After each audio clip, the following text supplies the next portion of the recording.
Hello दोस्तों, मेरा नाम है मोहित दिवाकर और आपका फिनेंस एजुकेशन यूट्यूब चैनल पर स्वागत है।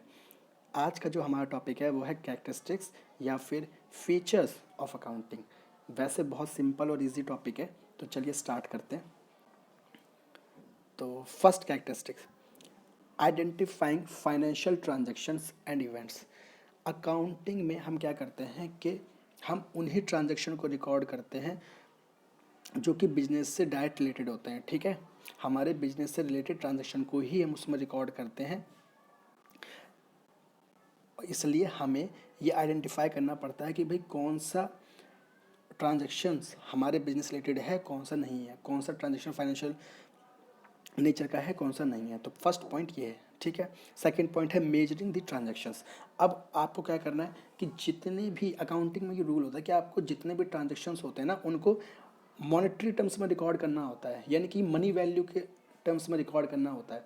जैसे अगर आपने कोई चीज़ परचेज करी तो आपको उसकी वैल्यू लिखनी है कि वो चीज़ कितने रुपए की थी, या जैसे अमेरिका में बात करें तो वो कितने डॉलर की थी, इस हिसाब से। ठीक है, इंडिया में बात करें तो कितनी रुपीज़ में है।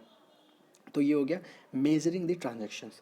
अच्छा, थर्ड पॉइंट क्या है? तो थर्ड पॉइंट है रिकॉर्डिंग ऑफ ट्रांजेक्शन। अब आप इसमें बेसिकली क्या होता है कि जो फाइनेंशियल ट्रांजेक्शन्स होते हैं ना, इनके लिए ना बिल्कुल सही बुक, यानी कि जैसे कि जनरल अकाउंट और सब्सिडरी बुक्स बनानी पड़ती हैं, प्रिपेयर करनी पड़ती हैं। ठीक है, यानी कि जनरल बनाने पड़ते हैं और सब्सिडरी बुक्स बनानी पड़ती है। सब्सिडरी बुक्स कुछ नहीं है, जो परचेज अकाउंट, सेल्स अकाउंट, ऐसे जो अकाउंट होते हैं ना, इन्हीं को हम कहते हैं सब्सिडरी बुक्स। ठीक है, ये जो इनके लिए बनानी पड़ती है। तो ये हो गया तुम्हारा रिकॉर्डिंग ऑफ ट्रांजेक्शन्स। अब है क्लासीफाइंग द ट्रांजेक्शन्स। अब आपने रिकॉर्ड, आपको ना देखो जितने भी ट्रांजेक्शन आपने रिकॉर्ड किए, अब उनको ना बिल्कुल उसके सही नेचर के अकॉर्डिंग सही लेजर बुक में हमें पोस्ट करने पड़ते हैं। ठीक है, सेपरेट एक लेजर अकाउंट बनाने पड़ते हैं हर एक मेन ट्रांजेक्शन के लिए। जैसे मान लेते हैं परचेज है, तो परचेज के लिए आपको परचेज अकाउंट बनाना पड़ेगा। ठीक है, परचेज का लेजर बनाना पड़ेगा। सेल्स के लिए आपको सेल्स का लेजर बनाना पड़ेगा। इसी तरह मान लेते हैं कि डाटा से रिलेटेड कोई भी ट्रांजेक्शन्स हैं तो उसके लिए डाटा का लेजर बनाना पड़ेगा। कैपिटल से रिलेटेड कोई ट्रांजेक्शन्स है तो उनके लिए कैपिटल का लेजर बनाना पड़ेगा। तो इसलिए हमें बाद में ट्रांजेक्शन को क्लासीफाई करना पड़ता है नेचर के अकॉर्डिंग।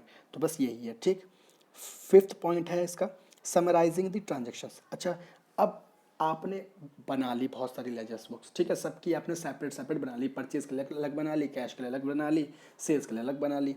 अच्छा, अब ज़रूरत क्यों है समराइज करने की ट्रांजेक्शन की, ये समझिए। मान लीजिए आप ओनर हैं, आप एक दिन गए अपने ऑफिस में 1.5-2 महीने में, और आपने कहा कि जाओ सारे ना, मुझे सबका वो देखना है कि क्या पोजीशन है, कितना क्रेडिटर है, कितना डेटर है, सब कुछ चेक करना है, जाओ ले आओ जितनी हमारे पास वो पड़ी हैं रिकॉर्ड्स। अब वो एम्प्लॉय गया, ले आया मोटी मोटी किताबें, ले आया परचेज बुक की, ले आया इतनी मोटी, सेल्स बुक की बहुत मोटी, अब ले आया और 7-8 आपके मेज पर रख दी, 10-12-20 जितनी भी थी सब रख दी। अब आप तो एक एक बुक को यानी लेजर को खोलोगे, देखोगे, ऐसे तो आपका पूरा दिन चला जाएगा। ठीक है, तो हम क्या करते हैं, इस चीज़ से बचने के लिए, यहाँ पे टाइम सेव करने के लिए, हम ना इन ट्रांजेक्शन्स को जो लेजर के फॉर्म में, जनरल के फॉर्म में हमारे सामने होते हैं, उनको हम समराइज कर देते हैं ट्रायल बैलेंस के रूप में। ठीक है, और ट्रायल बैलेंस से आगे बना लेते हैं ट्रेडिंग अकाउंट, और ट्रेडिंग अकाउंट फिर प्रॉफिट एंड लॉस अकाउंट बना लेते हैं, फिर बैलेंस शीट बना लेते हैं।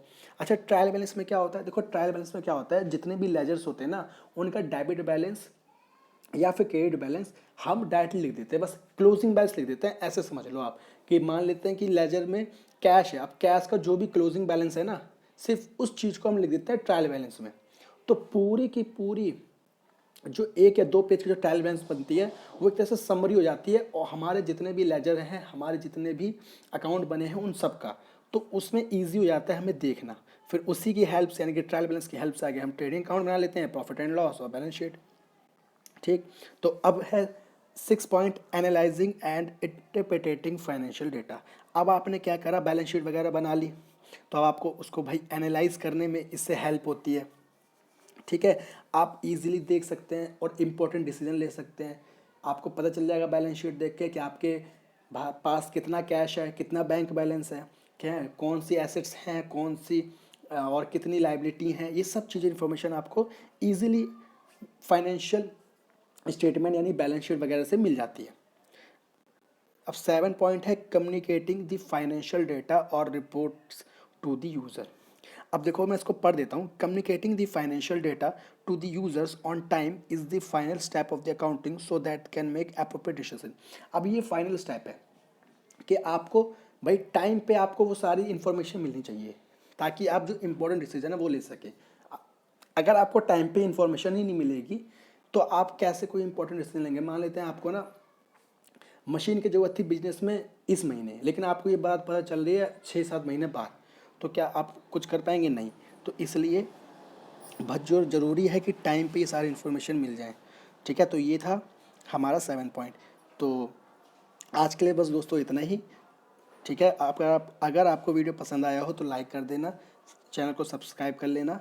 ठीक है, और इस पीडीएफ का, इसकी जो वीडियो का पीडीएफ है ये मैं टेलीग्राम चैनल पे शेयर कर दूंगा, उसकी लिंक मैं दे दूंगा नीचे डिस्क्रिप्शन में, वहाँ से देख लेना। और अदर वीडियोज़ के भी मैं नीचे लिंक दे दूंगा। ठीक है, ओके दोस्तों।